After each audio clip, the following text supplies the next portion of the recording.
Well, hello everybody and welcome back for the Sunday look at everything that's growing on around here. Very traditional on this channel. I've been doing that for basically the 6 years that this place has been up and running, as it were.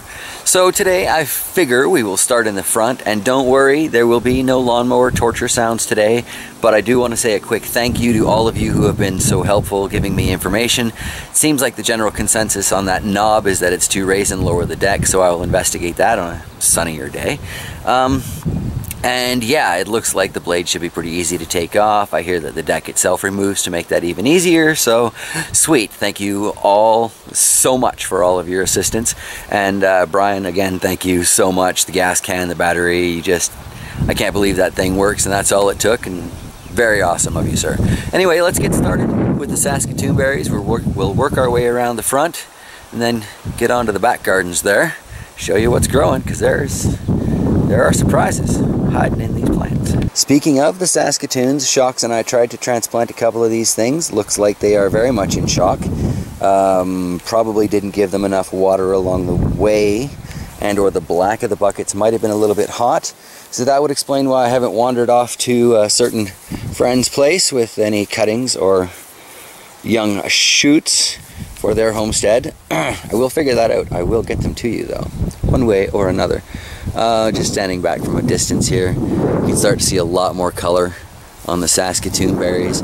There are still just incredible numbers of them. It is absolutely fabulous how productive these bushes can be. I can't wait until we do transplant a few successfully into the front yard, and that smoky Saskatoon in the back starts to produce as well. So you can see I've been mining away trying to figure out bare root cuttings and all kinds of things. I will get it figured out though. But these two bushes, like I said from my previous Google stalking of our house, seem to be about 10 years in the ground at this location, maybe a little bit longer. And yeah, very much a solid return on the investment, since, as we understand it, the people who got these and planted them in the first place were gifted them as little tiny ones from someone just down the road who has another amazingly just stunning patch of Saskatoons. There's a little mini orchard in there. Can't imagine how much jam they must have enjoyed from that over the years. Anyway, stepping away from that, we've got the pepper row along here. We'll start with the 2017 El Oro de Ecuador. Now, I've come to the realization that I made some very bold statements earlier in the season, not that long ago really, about not taking plants back in. But this thing survived the ordeal once already and is so productive right now. You see how many little peppers are on this thing? Never in my life have I grown a pepper plant that was showing this much productivity. I mean, granted, it took me 2 seasons to get here, but even last year, it took a slightly longer than full Manitoba season, but even last year it was very productive. I brought it in, it ripened off probably 3, maybe even 4 dozen small peppers for me. And now, I mean, this is what it looked like when I brought it in last fall, and it's just the beginning of summer. So these guys should ripen up outside, which means, in my brain anyway, which means it should be in a better position for a dormancy sort of stage, which I think going into the basement dungeon kind of qualifies as, because it sure isn't bright outside, is it? Anyway, I'm going to keep that one alive. I think this Ahi Ahuchapan, A-H-U-A-C-H-A-P-A-N, something like that, maybe this year's candidate to come in. This is some nice looking peppers. Very, very productive. We just took some, well, what, 5 or 6 off of this a couple of days ago, because I was making that green chili salt, and these ripened to an orange. So like I said then, they qualify as a green chili to me. So many more pollinated flowers, little tiny peppers, slightly larger peppers, slightly larger peppers. And it looks like these things are going to get to be a good size before they go orange. So I'm going to have to check back in my records, see when I planted this. Apparently it was a good timing for it, And that's all of this experimentation kind of is about timing. I want to know when to get my starts going so that I can have good productive plants like this and the El Oro and hopefully a few others. It's all about growing the garden. This here is another ahi. Spin the cup. What do we got? The ahi calabaza. And looking on this, we can see lots of new branching going on. Plenty of flower starts. I'll just bend you a little bit. Plenty of flower starts in there. I believe Dave might have mentioned that the ahis tend to be a shorter season pepper, so I'm really looking forward to well, exploring more of those over the years. I have some ahi fantasy seeds and one or two still going downstairs. But yes, so one of these may be my 2018 pepper. I'm kind of leaning towards that because it's just so productive. But here we have some peppers that I'm not expecting much of anything from. These two, Hot Portugal, that one and that one. I don't think I'm going to spend any more money on pepper starts from other locations. This habanero, so-called, is the nicest looking of those plants. But I'm fairly familiar with habanero plant structure, and this is not what I have seen in the past. So if it produces peppers, then we'll know for sure what's going on with it. But until then, I don't know. It's a question mark and probably a waste of money in my opinion. So $6 down the drain. But the lesson there is I do find with my pepper starts I shouldn't be wasting time or money buying other people's. Here we have the 2016 sand dollar. Should probably come out with the pruning shears, take off some of this very brown, very dead material. Need to relabel its sign too from the looks of things. We may have some flower starts forming in here, which would be great. It's a funky little pepper, those sand dollars. Very reminiscent of Brazilian starfish. So yeah, very cool. Got a few of those out in the dirt garden too, so still haven't taken the yellow scorpion out to the compost because it's still got green life on there and I just can't bring myself to do it. Plus, this container seems to be doing an excellent job of growing purslane, which is something we're going to be exploring in the permaculture type videos on Thursday. I don't know if that's going to be this Thursday or not though. I'd like it to get a little bit bigger before I taste it and we discuss some of the benefits of it. Sliding along here, we've got my bush beef steak in a bag. That doesn't look happy, does it? Definitely, mosquito in my ear while filming a video. That is a rude insect. Anyway, definitely need to water this. Keep hearing that there's rain coming, but even when the rain does come, we seem to live in this little bubble, so we get like 4 or 5 drops, or we get a torrential downpour. I kind of prefer the downpours because they fill the watering containers, right? But 3 or 4 drops does not water a lot of plants. So I'm going to be back out here later, spinning around. We've got the wild portion of the front garden here. These peonies were planted when we got here, and they're very pretty at the smaller stage. And I have noticed that because the ants farm aphids on these things, there's almost always aphids on it. But that also means there's almost always ladybugs, or at least those Asian beetles. So it's been a good place for me to harvest a few of those already this year and take them downstairs, help me work away on my aphid problem. We got a bunch of, I think these are lily of the valleys that are kind of hidden in all the tall grasses here. I need to eventually dig these out. I want to move that peony too, so I can kind of make better use of this. And as I've said before, I would really like to put some sort of a sunroom off the front here, just for some passive heat capture in the winter, and we lose a little bit of heat along the foundation there, so kind of a little bit of heat retention while I'm at it. All of these kale and chard up front are looking you know, a little on the smaller side, but in all fairness, I've taken half a pound of leafy greens out of this already since they've been planted. So, you know, there's a reason for it. I was clearly right in thinking this was going to be a good location for them to grow. I took off leaves yesterday for salad that were bigger than my hand, so that's not bad. Looking at these cabbages, I'd say for the most part the cardboard is doing a pretty good job of weed suppression, but I definitely need to weed in those squares a little bit. 3 out of 4, looking pretty good. It gets very, very warm in this area, this back corner, over the midday time period. So that it may be why that one in the corner is doing so well. I'm not sure. I thought they were a cold weather crop. Just hoping these puppies don't bolt on me. But 6 cabbages for, I think it was $3 for that set of plant starts. So far that's still a good investment to me. It doesn't take a lot of cabbage to cover $3. I just noticed this little pepper on the matchbox. This plant is so adorable. It's so tiny.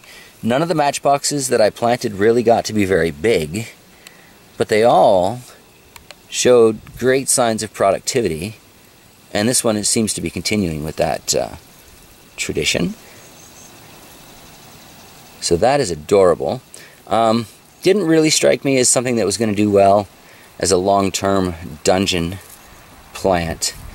But that said, maybe once I get a tent, I don't know if you guys watch Charles P. and his channel, but if you go back a couple of months and see how he had his tents set up, and then take a look at his pepper garden now, yeah. Once I get a tent set up, kind of like Charles had going, I think it was in his 4x8, I might reconsider growing these guys indoors.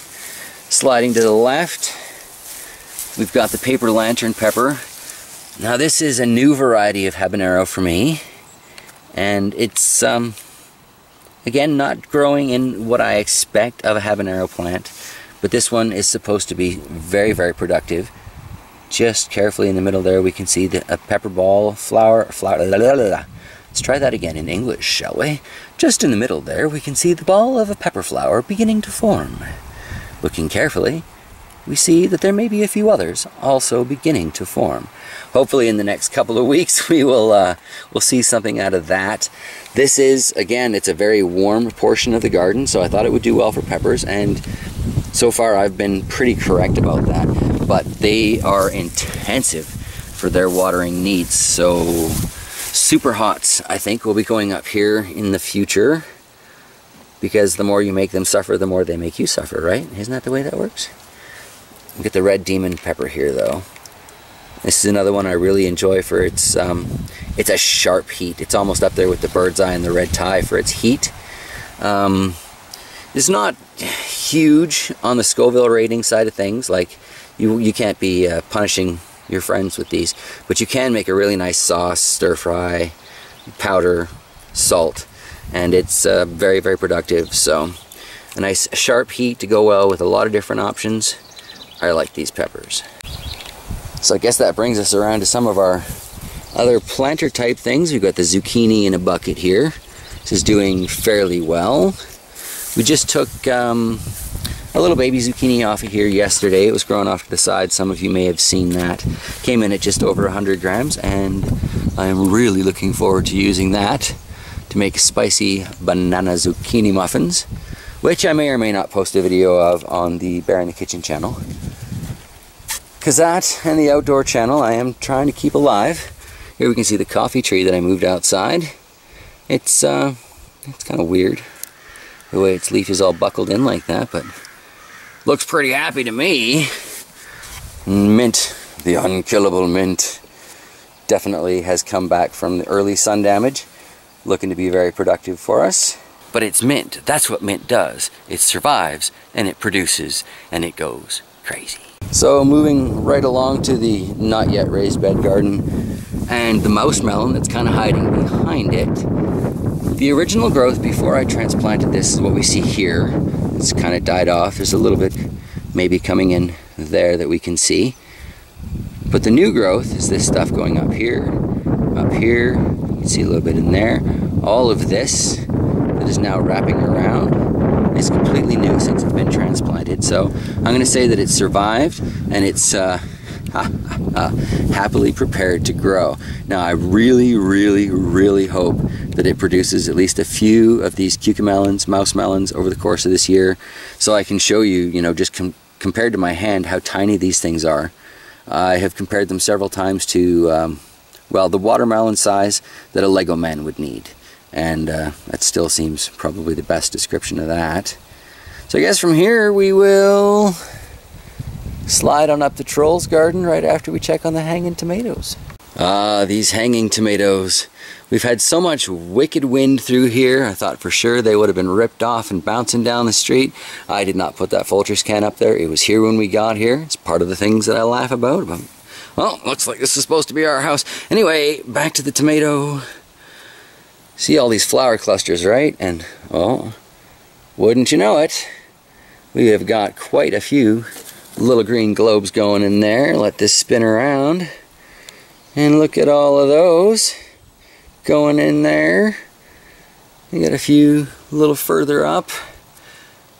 So these are the Tumbling Tom Reds, a cherry tomato variety that apparently I'm going to be growing again, unless these things taste like styrofoam or something, in which case I won't bother because I'm growing for flavor and nutrition and all that stuff. But yeah, unless these things taste like garbage, I will be growing these. Clearly they like the environment. See if I can get our friend up there. They have put a nest up in the neighbor's tree, and the eggs have recently hatched. And I have to say, young crows make a really interesting and kind of creepy, eerie sound. So if you've noticed increased crow activity in the background of my videos, that is why.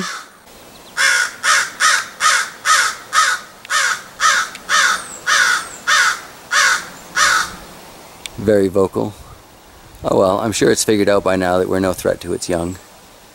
Crows are incredibly intelligent creatures, and they've probably figured out that we told the dude in town he's not allowed to shoot crows anywhere near our property. So, yes, you're safe here, brother crow, or sister crow, I guess. Look at that wobble on zoom. Anyway, plants. The polar jewel and the Borealis hascat berry have both been completely ravaged by the robins, but we did get a decent haul out of there in yard snacks. None of those made it to the ledger for total weight accumulated over growth this year, but next year there will probably be enough to be worth writing down. Had a nice little fire in the pit the other day, got rid of a lot of that flash brush. You'll notice that middle pile seems a little smaller. And here we are, Troll's garden with its newest addition. I finally planted the mint, and look how happy they look. And the one in the middle here is looking a little grumbly still, but the four on the edges, this thing is going to be exploding with mint soon. I'm not sure we can actually use all of the mint that we've gotten out of the clippings from that one plant at the grocery store, but I'm going to try. Look at that dark opal basil. See now, those of you who were watching Wednesday's videos, I was commenting about the size and shape of the leaf compared to the one in the aquaponics and the one out here. And the leaves are much, much larger on the aquaponic ones. But they're way more uniform out here. I tend to think that's because this is in soil, it's got the minerals, it's got all of those things, and you know, my aquaponic garden is slightly deficient in a lot of those things.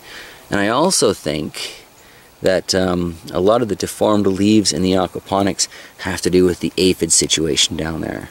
They're getting nibbled when they're young, and there's just damage to the new growth from those little sapsuckers. So I don't know, but this one sure looks beautiful. Nepalese bell here, you may recall from last year, as a tortured pepper. It is still putting out little tiny signs of growth and life, but nothing significant. Don't know if that's going back in or not. Rosemary, like I said earlier, for all of my bold statements, you know this puppy's coming in. Look at that. I don't think the super chili in the coffee can is going to make it through the summer though. Got the nutrients in there. We've got a little bit more green going on in the leaves, but all in all it still does not look like a happy plant. The Sugar Rush cream, this is the cream, right? Yeah. However, has flower balls. That might even be a pepper balm, I can't quite tell. Lots of nice looking healthy green growth up the center there. I pulled off some of the older leaves, but the newer growth up top seems to be much healthier since I topped up the nutrients. Could maybe use some Epsom salts in there. So I'll do that for the next batch that I shake up. Red pear tomato down here. It's grown quite a bit over the last week.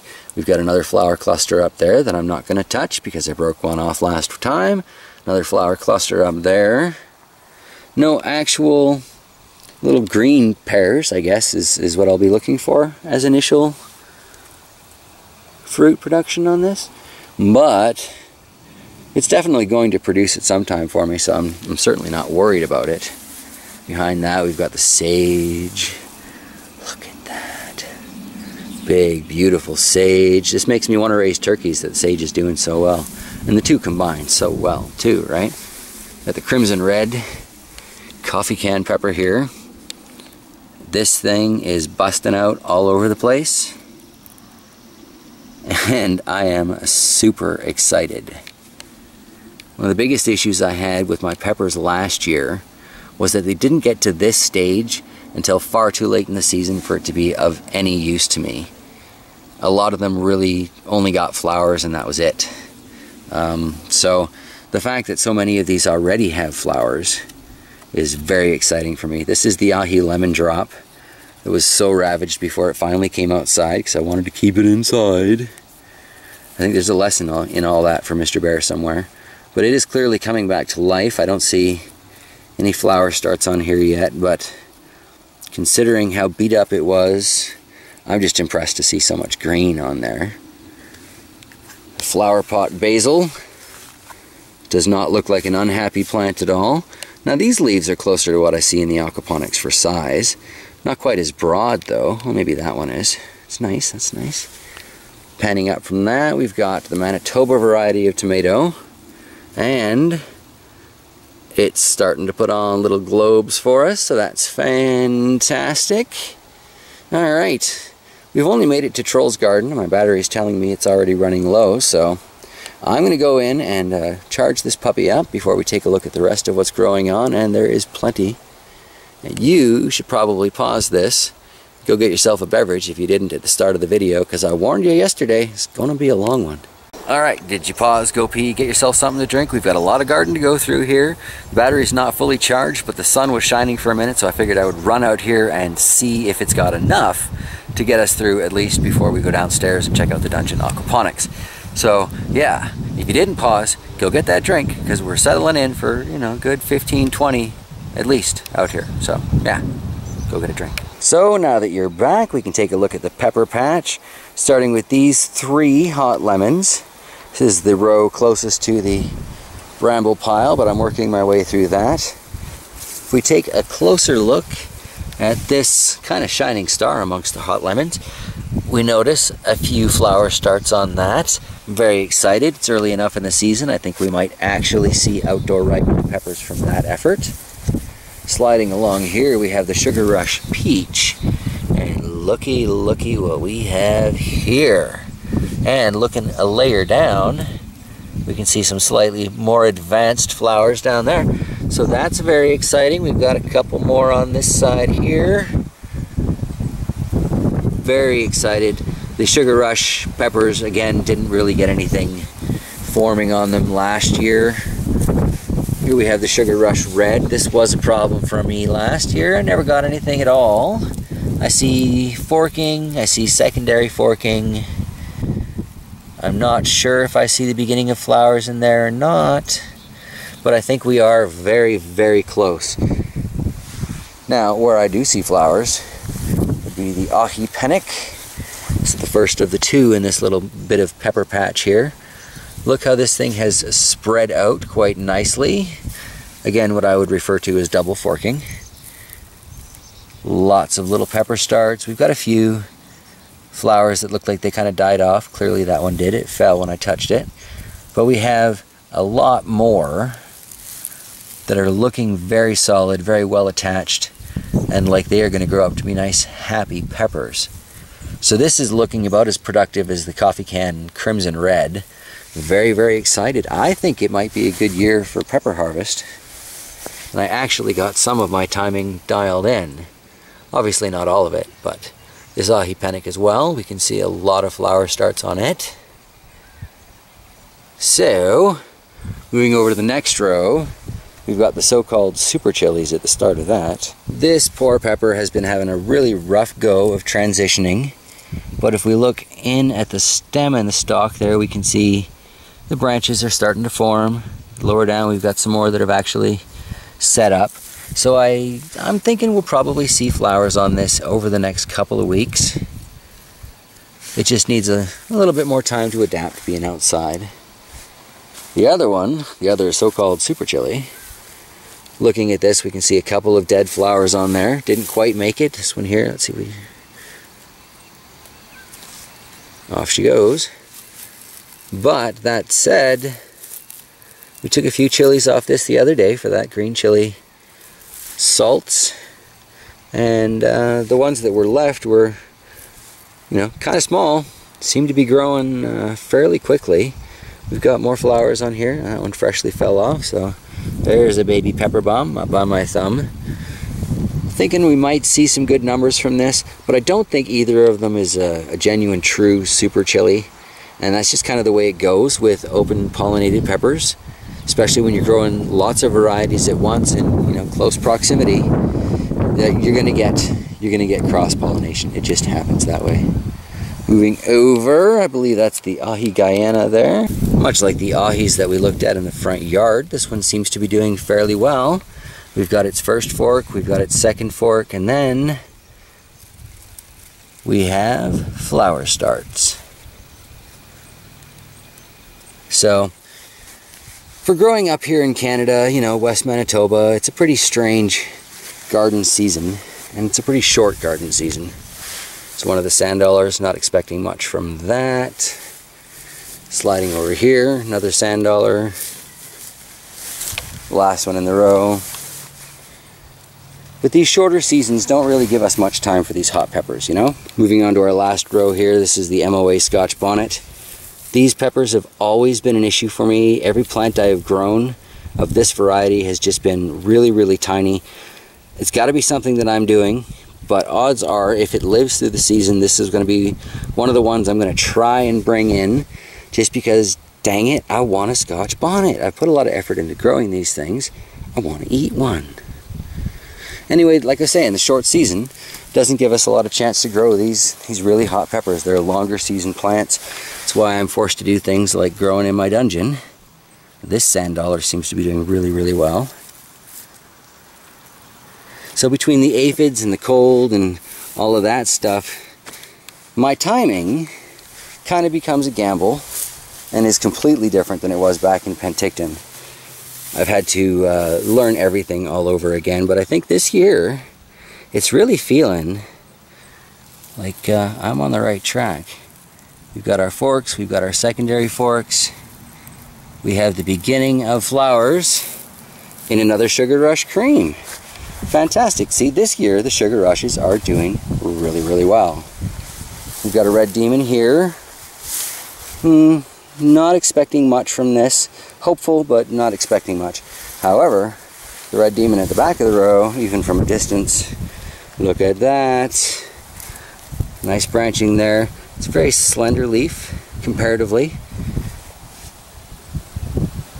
I'm pretty sure this is what I'm expecting. So I'm kind of looking towards a long, slender, slightly curved, sharp red, painful bite, but not long-term, you know, what have I just eaten kind of burn.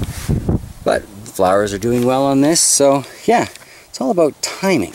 And that about wraps it up for the pepper patch. I do definitely want to show you what's growing in the bunker garden, because giving those 3 tomatoes some room to roam appeared to be a really good idea. Before we get there though, we've got the bag of squash, which seems to have recovered from the rudeness of its transplanting. And you know, I see flowers. I see some dried up flowers. I see flower starts. I don't know if we'll get anything from these guys, but it looks like they're alive and in desperate need of watering. I'm kind of thinking maybe a pop bottle watering system so it can just slowly seep into there. Some of you may recall the wine barrel rhubarb. We did that with a 2-liter bottle. Worked great. Anyway, bunker garden. As you can see, our thistle is coming along really, really well. I need to cut this down, but seriously, looking over here where I put the wood chips, we do see, you know, reduced weeds popping up, so that's nice. Doesn't seem to have harmed the plant in any way, shape, or form. Flower cluster start, some open flowers there, some dried flowers there. What do we have? Let's use the camera for a bit of magnification. That's the beginning of a tomato. All right. Fantastic. And which variety is this again? Where's your tag? It's in there somewhere. Oh, bush beefsteak. Well done. Bush out and show me some nice beefy steak-sized tomatoes, you know? The celebrity hybrid beside it. Surprise winner. This is the tallest tomato on the property. Already easily outgrown its cage. And do you see those? Do you see those beautiful green bottles of joy?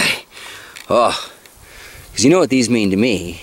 Not only are we going to have productive tomatoes, but these are big fat tomatoes. That means fried green tomatoes.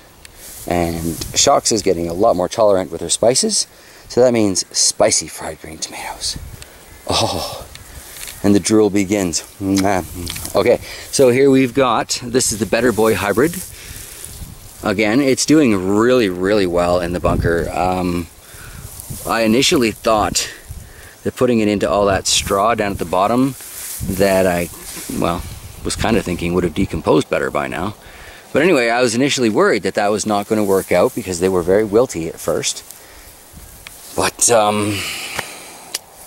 seems to be working like a charm. I'm definitely going to try some peppers in here next year. But I think I can go with 4 of them, and the peppers will all have ample room. They don't bush out anywhere near as much as tomatoes do. So, yeah, these are all looking to be some very, very productive plants, though. I'm super excited about that. Moving up, we see I still haven't weeded the corn patch, but the corn itself is looking pretty good. And we have quite a few peas that are establishing themselves fairly well. So that's good. I was a little worried that the corn might not work out this year. And as I said earlier, I was going to replant some of these clusters where you can see there's 3 in that one, there's 3 in that one, there's 2 there, to kind of fill it out. I still haven't ruled this plan out, but I'm going to do it on the same day that I basically bunker in the bases of these corn plants. Putting them up in raised rows was probably not my smartest idea because they are kind of very shallow with their roots. You can see that one there has already fallen over and I've had to support the sides a little bit. That one there fell over once. I had to support the sides. So I'm going to come in here with more soil from my little strip mining operation there and just kind of bank them up a little bit. And whatever weeds I'll probably take out then too. A lot of these weeds though have, you know, some pretty good qualities going, so I'm not sure I want to just wholesale get rid of them though. So that's part of why you'll notice these beds haven't really been cleaned out. So if you look carefully, these things never show up well on camera, but now that they're growing a little bit, hopefully you can see the 2 rows of carrot tops. I haven't taken the time to thin any of these out. It's just kind of been thinning via Darwinism, right? Let the strongest survive. And the carrots seem to have spaced themselves out fairly well, using that as a basic plan.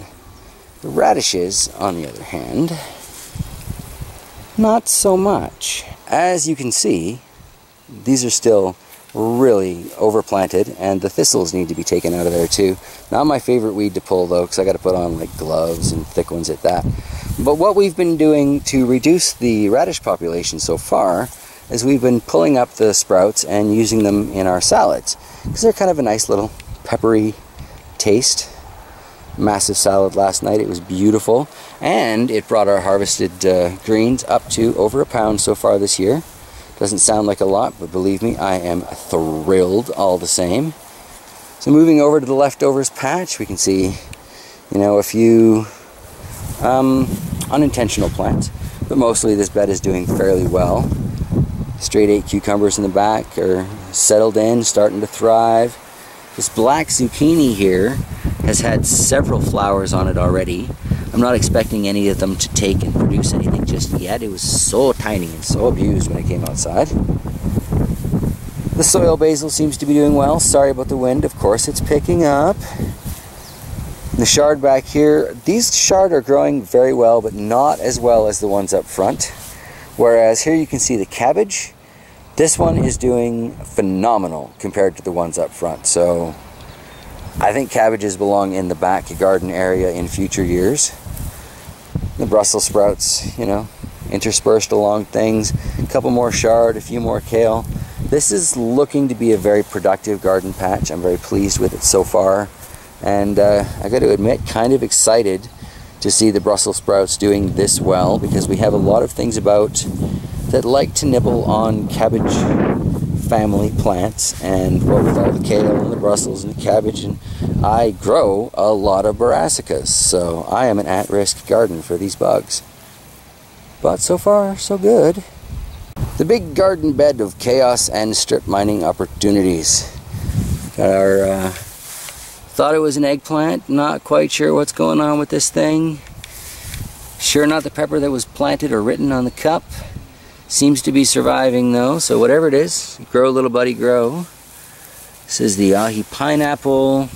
Not the happiest looking pepper on the property, is it? It's got a vibrancy to its green, so I'm okay with that, but it's a little deformed and misshapen. Out of the 2 sages I planted here, it looks like one has decided its time with us is finished, and the other is like, oh, my time has just begun. So 50-50, I'll take those odds. And looking back here, we have a lot of unintentionals, but we do have this one burgundy bean that decided to sprout out of those super old seeds. And we have, what, 1, 2, 3, 4, looks like 4 beans that are going to make it, and one that decided it didn't like the climate. So it's not much of a bean patch this year, but I don't care. I'll get some return on that investment. What is doing really well back here though is these stripes of dandelions, and I'm gonna leave them. Remember that salad I was mentioning we had for dinner last night? Turns out that to my palate, dandelion leaves, chard, kale, and Caesar salad dressing is a pretty darn good combo. Throw some parm in that, some bacon bits, you've got a nice tossed salad, you know what I'm saying?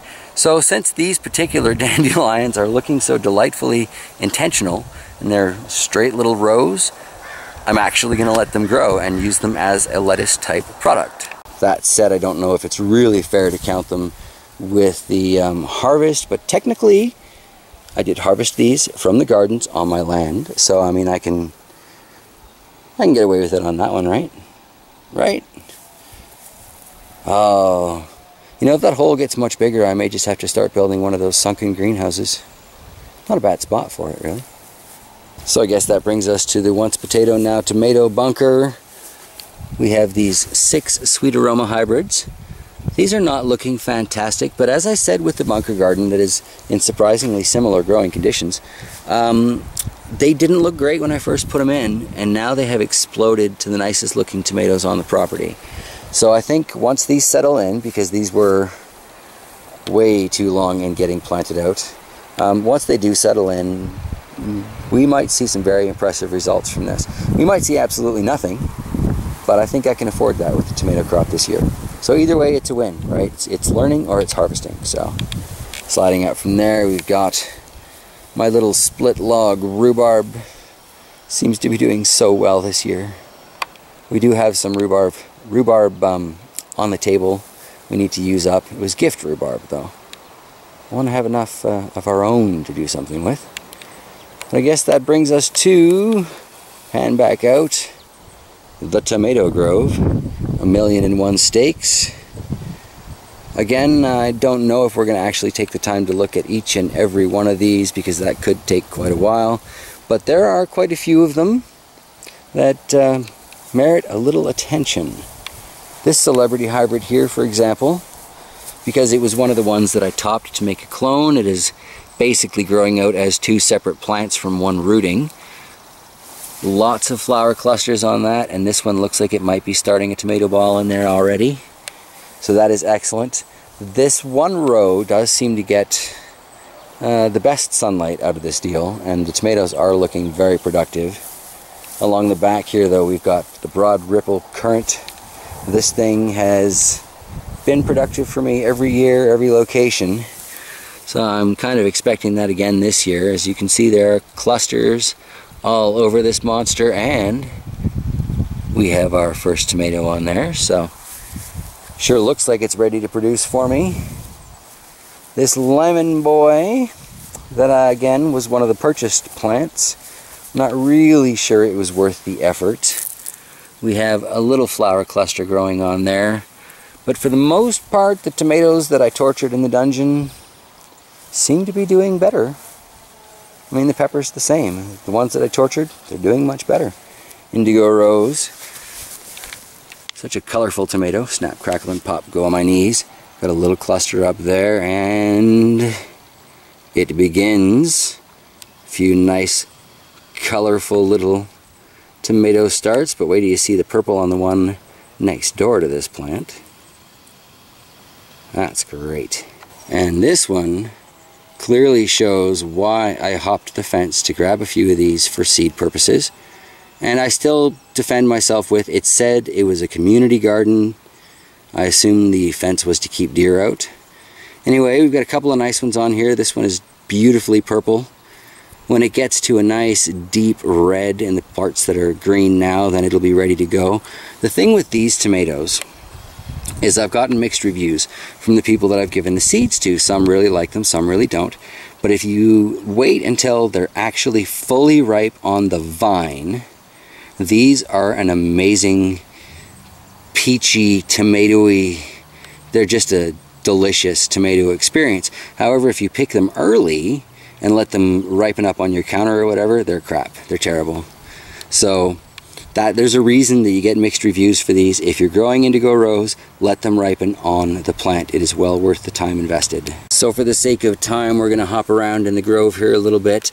This is the unpronounceable tomato with the incredibly funky leaf. I would like to save some more seeds from this. But as we look inside, we can see a lot of potential flower development going on in there. I really don't remember what to expect from this plant, and I'm not sure if I've ever gotten tomatoes from it before, but it looks like this is going to be the year, so super excited. I feel really good about the coming garden season this year. Just behind the unpronounceable in the row here, we have another one of the red pear tomatoes, and if we look at the bottom of this one, we do have the beginning of little green fruits, and I'll be darned if that doesn't look a little on the peary, teardroppy for the shape. That's cool. That's going to be fun to watch. And we'll be able to see it a little better as that flower cluster develops, and these ones develop, and those ones develop. Not fond of the postal gardening for the pepper patch, but I'm really, really grooving on it for the forest here. The grove, as it were. We're going to take a look at that one there next. So what we have here is Christopher Robin's favorite of the tomatoes, as you can tell. But this particular bush beefsteak, or is it just a regular beefsteak, pardon me, has got a nice little tomato forming on there too. So who knows, maybe Robin fertilizer ranks right up there with bat fertilizer. Should be good because we have a lot of them around here too, and they're real possessive. We have a nest up in one of our mudrooms. We basically can't use our side door anymore without risk of being dive bombed. But, so yeah, beefsteak, that's coming along nicely. And we'll use these sweet 100s as our last tomato from the grove today, because there simply are too many to just one at a time. But I can certainly see why they call this a sweet 100s. There's a huge cluster there, there's a huge cluster there, there's a big one there, there's a pretty sizable cluster there. This plant is just clearly just getting started. A flower there. There's going to be a lot of cherry tomatoes to enjoy there. Fantastic. I love cherry tomatoes for like a veggie plate, you know? Sliced tomatoes, just not the same. Not the same at all. So if there were any individual tomatoes in the grove that you were hoping to see and I kind of skipped over today, mention them down in the comments and I'll be sure to throw them into a future tomato grove update. But it's getting uglier out here, so I think we're done outside and we're going to pop down into the dungeon and check on the aquaponics and the peppers surviving their Darwinian experience down there. And I guess I've got some houseplant cuttings down there too. So yeah, if you didn't pee at the last break, now would be a good time. Hit that pause button. We'll be right back. Alright, and hello everybody. Welcome back downstairs into the dungeon. We've got the houseplant shelf here, so we'll start with that. And yeah, we'll take a look at the seedling table. Well, used to be the seedling table. It's the Darwin table now. And the aquaponics, and yeah, might finally see an end to this in the near future. So we'll go right to left because it's prettiest this way. My strange little bent Dieffenbachia is happily trucking along. We can see a new shoot coming up in the middle, and these ones here are clearly quite alive, if not a little crooked. And off behind that we can see the coffee plant that's been left on the shelf here. Very nice looking leaf development. A little bit of height growing on that. Very nice. The pitcher plant apparently likes these lights a whole lot more than it likes the Mars Hydro LED, because look at the vibrant green on this new growth, and we have pitcher development on quite a few of these.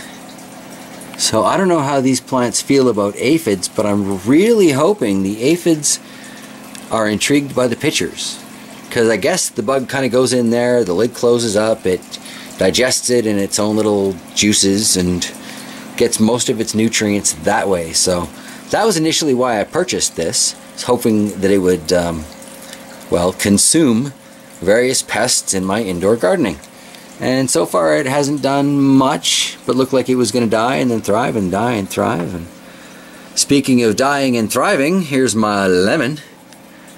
Left it inside because I'm nervous. Perhaps next year, when it's a little bit stronger, I will let it spend its summer outside, and we'll get to see that growth that I've heard is really quite likely and possible for these. But this year, no, I'm just starting to see some like tree shape on that. I'm really very pleased with where that is now, so I'm just going to leave it. Not pleased with this. That doesn't really belong in the houseplant shelf. This aquaponic, as you can see, is still very much being tortured. Got a lot of aphids on here. Upside is this provides a lot of snacks for the fish. Downside is all of its hopeful pepper flower starts have long since died off. And looking at that, I need to water this poor plant too. So yes, the suffering continues. Next in JT's garden. Random mint on the floor because it doesn't matter if that suffers. It will still live. Ooh, I think maybe they think it's dinner time. So, one moment while I feed the masses. Apparently there's someone in town who is kind of a goldfish person. Quite often has extras, so I'm guessing they have a breeding situation going on. Need to track that information down. Set up a quarantine tank first, because these guys are all doing so well. I do not want to take any chances. As far as I know, I'm still 21 for 21. But those two black ones are really hard to see, and you can't tell if you've counted it once or twice, and yes. But they all look like they have grown really well. I'm a firm believer, though, that if you want to grow your goldfish, put an aquaponic garden in their filtration system and just watch those suckers explode. I think it might remove that subtle hormone that fish release in the water that kind of tells them whether or not they should grow. Goldfish do it anyway, from my understanding. And if it does take that out, that would explain the growth in the fish. So I don't really remove enough water from this to take it out that way. Anyway, we were talking about suffering and death, not happy aquaponic gardening. I have recently trimmed back the oregano. Fits a little better on the table under this light that way. Seems to be pretty happy about it. I've got lots of new growth in there. Fresh oregano is always so delightful to have. Do you remember how tiny this sprig was when I put it in here? It looked so insignificant and the pot just seemed giant, but it told you all it would fill in time. The sage back here, aphids don't seem to have any interest in sage. So if nothing else, I know in the long run I'll have a beautiful sage garden growing down here. They don't really care much for the oregano either. Peppers. Oh, they love them peppers. Here we've got the much abused paper lantern. Looks like I really should have gotten around to transplanting it when I said I was going to. But at the same time, I can see some fresh growth in there. So sometime in the coming week, I will try very hard to find the time to transplant that thing. What do we have here? Surviving peppers. The Antilles Sweet never got very big. I think this might be one of the Ahi Fantasies. No, this says Garden Salsa. How can that be? Yeah. Ahi Fantasy. I'm like, all the Garden Salsa died off. This seems to be doing fairly well despite the aphid population. So that's good. The Reaper's suffering but still growing. Got an M.A. Wartrix back here. Would really like to grow a nice sizable M.A. Wartrix pepper plant. I'm sure this is temperature related. Like absolutely positive. So a tent, like I was saying earlier in the video, down here will solve a lot of my pepper problems, I think. What doesn't seem to be too much of a problem is what's going on here, but I plugged the warming mat back in, didn't I? You know, lined it up. Here we have the Astrid peperomia and all these spider plantlets that I took off. Woohoo! That's mighty drippy. I just dripped all over my toes. So I did lose a few of the Astrid preps, or peperomias, I should say. That one fell out, but is still very green. So, I don't know.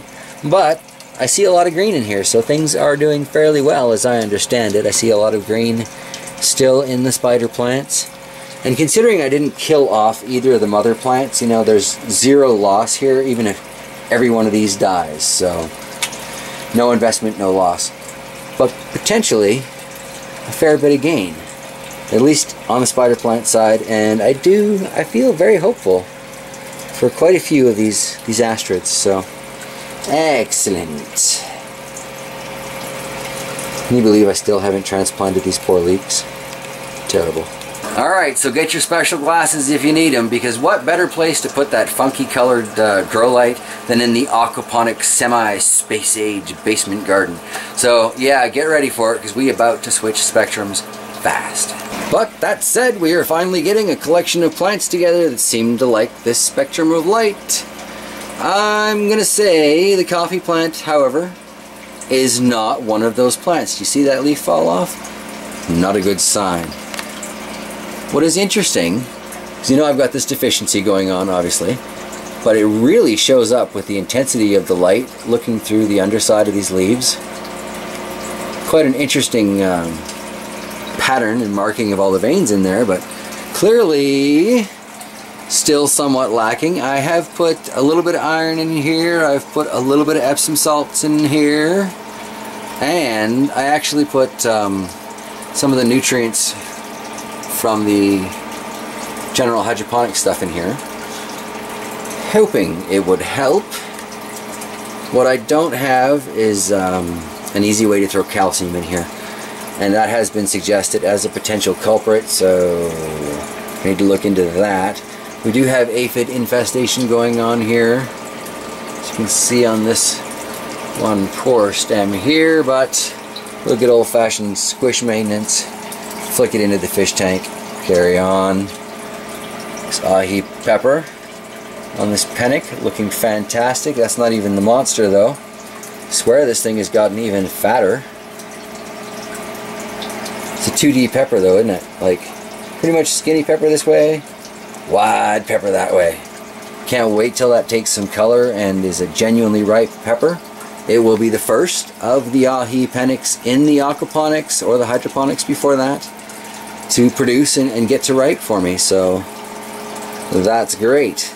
I had a couple of close ones, but those peppers essentially formed when the plant was outside in the yard. So if you recall, we started off with 8 different garden peppers that I stuffed into here, and this ahi pennick is the sole surviving plant. Came by a couple days ago, nipped the tips off a lot of these branches, focus growth a little bit more this way, hopefully develop these peppers a little bit better, a little bit faster. Gonna have to wait and see, but I think a few more of these side branches might be going the way of this long arm branch here. That's crazy. Pepper, pepper, pepper, pepper, pepper. But it's all one branch. Nothing. Nothing. Nothing! Wild. But hey, if it wants to be productive in one place that's easy to harvest, I'm totally okay with that. Basil here that I had to top the other day because of its aphid infestation is looking pretty happy for that decision. You know, compare those leaves to the ones we were looking at outside. The aquaponic leaves get significantly larger than the out in the soil garden leaves. This poor dark opal basil though is the perfect example of a bad example. But I swear, you know, it's my fault. Not gardening. It's my fault. This poor asparagus has been in those cups for 2 years. Still not actually in a garden yet. I'm gonna build an asparagus bed though. We've been eyeing up the ones in town, deciding on a style we think is probably best, and it looks really easy. It's kind of just raising the garden up a few inches, bunkering them in a little bit better, and the garden that we're going to use as the example is just wow. It's a forest of asparagus. It's sexy, beautiful. Anywho, we looked briefly at the tomato here while I was babbling. We've got a couple of flower starts, looks like, forming up there. So that's good. The tomato is managing to win its position, but I'd better see some open flowers on here by the next Sunday update, or we're going to be having some clippings going on. I still firmly believe that if you stress a tomato plant, it's more likely to produce flowers for you. Again, I cut off the ends of most of these ridiculously long leaves and branches, and now we have a couple more clusters, so kind of proves that theory, or suggests I'm on the right track anyway. But that does seem to wrap it up for what's growing on here in the Bearstain Gardens. So I'm going to wrap it up and say thank you guys so much for being my friends and compatriots along this adventure that is my gardening experience. I'm still learning every day, and your feedback is always really very helpful there. It's delightful, you know, just how much help is available in the comments section. So you're a really wonderful community that seems to be developing around this channel, and I appreciate you guys, man. It's nice. Alright, anyway, on that note, that has been Sunday. We are bringing it to an end. You know what Monday is?